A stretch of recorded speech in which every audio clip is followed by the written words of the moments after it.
দূতাবাসের সকল কার্যক্রম দ্রুতভাবে চলছে। প্রতিদিন ৩০০ থেকে ৪০০ ভিসা সত্যায়ন হচ্ছে। এই ভিসাগুলো যাচ্ছে দেশে, এরপরে বাংলাদেশিরা কুয়েতে প্রবেশ করছে। বলছিলাম, যখন কুয়েতে বাংলাদেশিদের সর্বনিম্ন বেতন ৭৫ দিনার, যেটা আকুদু হুকুমা ক্যাটাগরিতে থাকলেও শ্রমিকরা পাচ্ছিলেন ৬০ দিনার, ৬৫ দিনার, ৭০ দিনার। এই প্রক্রিয়াটির পরিবর্তনের প্রয়োজন। দীর্ঘদিন থেকেই সাধারণ প্রবাসীদের দূতাবাস এবং নীতি নির্ধারকদের কাছে আর্জি ছিল, কেন বাংলাদেশিদের বেতন বৃদ্ধি করা হচ্ছে না।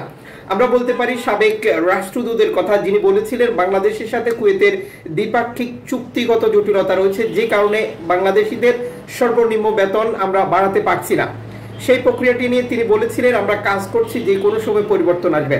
যদিও তার সময় সেই পরিবর্তনটা আসেনি, বর্তমান মাননীয় রাষ্ট্রদূতের পরিচালনার সময় সেই পরিবর্তনটা এসেছে। আর এই পরিবর্তনের সূত্র ধরেই আগস্ট মাসের ১ তারিখ থেকে বাংলাদেশিদের কুয়েতে সর্বনিম্ন বেতন ৯০ দিনার, যেটা অদক্ষ এবং দক্ষ হলে ১২০ দিনার, যেটা বিভিন্ন ক্যাটাগরিতে আরো উপরে রয়েছে। যেটা নিয়ে শুরু করেছিলাম, সাধারণ প্রবাসী এবং রেকর্ড সংখ্যক বাংলাদেশিরা যারা দেশ থেকে কুয়েতে আসার জন্য ভিসা প্রক্রিয়ায় ট্রাভেলস, ব্যক্তি বিশেষ বা বিভিন্ন লোকজনের সাথে টাকা লেনদেন করেছেন কুয়েতের একটি ভিসার জন্য, তাদের একটাই প্রশ্ন, ভাই কেন কুয়েতের ভিসা হচ্ছে না। কুয়েতের বাংলাদেশ দূতাবাসের ১ তারিখ আগস্ট মাসের আগের তথ্য অনুযায়ী প্রতিদিন ভিসা সত্যায়ন হতো ৪০০ পর্যন্ত, যেটা ৩০০-র উপরে রেশিও ছিল। বর্তমান সময় সেই ভিসা রেশিও নেমে এসেছে ১০০ বা ১২০, ১৩০ কখনো হচ্ছে, যেটি দূতাবাসের তথ্য অনুযায়ী। সেই প্রক্রিয়ায় ভিসা কার্যক্রম এখনো চালু রয়েছে। তবে ভিসা কার্যক্রমের গতি কমে আসার মূল কারণ হিসেবে এই খাত সংশ্লিষ্ট ব্যক্তিরা মনে করছেন স্যালারি বৃদ্ধি। কারণ এখন বাংলাদেশি শ্রমিকদের সর্বনিম্ন বেতন ৯০ দিনার না হলে দূতাবাস ভিসা সত্যায়ন করছে না। আর এই দিনার না দিতে ইচ্ছুক কোম্পানি, ব্যক্তি বিশেষরা ভিসা দিচ্ছেন না বা ভিসা বের করছেন না, আর যে কারণে সত্যায়নের তো দরকার নেই। এরপরেও আপনি স্বাভাবিক গতিতে যদি ১০০টি ভিসার হিসেব করে দেখেন, একজন বাংলাদেশি কুয়েতে আসতে বিনিয়োগ করছেন ৮ লক্ষ টাকা, যেটা সর্বনিম্ন।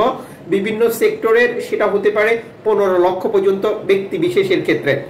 যদি ১০০টি ভিসা দূতাবাসে সত্যায়ন হয়, তার মানে ৮ কোটি টাকা প্রতিদিন বাংলাদেশের ভিসা বাণিজ্য হচ্ছে। আর এই ভিসাগুলো বিক্রি হচ্ছে। একজন বাংলাদেশিও খুঁজে পাওয়া যাবে না যিনি সর্বনিম্ন খরচে, যেটি ১.৫ লক্ষ থেকে ২.৫ লক্ষ টাকা দিয়ে কুয়েতে আসতে পেরেছেন। যদি আপনার জানা থাকে কমেন্টস করে জানাবেন, তিনি কিভাবে এসেছেন সে তথ্য দিয়েও সহযোগিতা করবেন। তার মানে টোটাল প্রক্রিয়ায় বিষয়টা ক্লিয়ার যে বাংলাদেশিদের ভিসা কিনা ছাড়া কুয়েতে আসার কোনো সুযোগ নেই। আর এই প্রক্রিয়াতেই একজন বাংলাদেশি বর্তমানে ভিসা খরিদ করছেন। দূতাবাসের তথ্যে ১০০ ভিসা সত্যায়ন হচ্ছে, তার মানে প্রতিদিন কুয়েতে আসার জন্য বাংলাদেশিরা ৮ কোটি টাকা লেনদেন করছেন। আর এর প্রক্রিয়াটা সম্পূর্ণ দালাল চক্র, ট্রাভেলস ব্যক্তি বিশেষের পকেটে যাচ্ছে। তাহলে বড় মাফে কথাটা ক্লিয়ার হয়ে গেল যে কুয়েতে ভিসা বাণিজ্য কমে আসলেও এখনো ভিসা বাণিজ্য শেষ হয়নি। আর বাংলাদেশি দালালদের দৌরত্ব এখনো কমেনি, আর কবে কমবে তা আমরা জানি না। তবে আমরা স্পষ্ট একটি বার্তা দিতে চাই, একজন বাংলাদেশিও যদি কুয়েতে ভিসা খরিদ করে না আসে, টুডেজ টুমোরো বাংলাদেশিদের ভিসার যে রেশিও, রেট, এগুলো কমে যাবে। যখন কোনো ব্যক্তি ভিসা খরিদ করবে না, শুধুমাত্র তখনই এই দালাল চক্রকে চেপে ধরা সম্ভব। আমরা যতদিন পর্যন্ত নিজেরা সতর্ক হব না, ততদিন ভিসা বাণিজ্যের এই দৌরত্ব কমবে না। যেটা এই খাত বিশ্লেষকদের মতামত। আপনার মতামত কি? কমেন্টস করুন। ভিডিওটি শেয়ার করে জানিয়ে দেবেন বর্তমান কুয়েতের ভিসার পরিস্থিতি, দালালদের পরিস্থিতি, আর আমাদের বিনিয়োগ যারা করছেন তাদের পরিস্থিতি। চ্যানেলটি সাবস্ক্রাইব করুন, ফেসবুক পেজটি ফলো করুন নিত্য নতুন আপডেট তথ্যগুলো দেখার জন্য।